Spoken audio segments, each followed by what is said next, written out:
Quitting may not be easy, but it's possible and it's worth trying again. My name is Ellen. I'm 36. I'm originally from the Philippines and I'm now living in Sydney.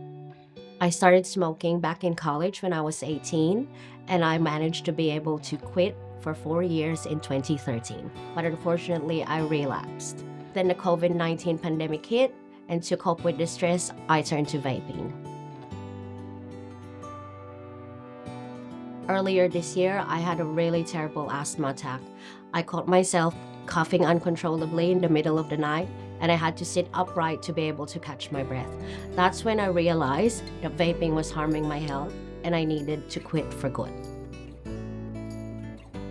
After the frightening episode, I decided to quit cold turkey.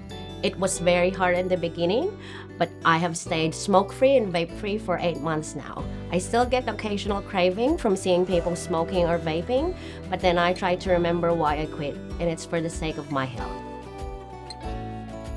After a few weeks of quitting, I started to do yoga and Pilates.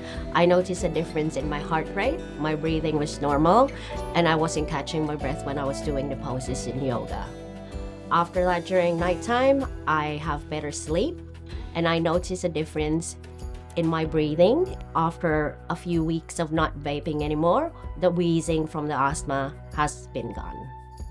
If you're trying to quit, my advice is it might take several attempts, but it's a step closer to quitting for good.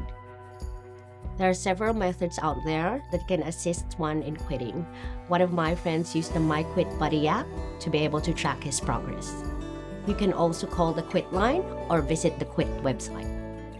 Quitting may not be easy, but it's possible and it's worth trying again. Many people have successfully quit vaping and smoking, and you can too.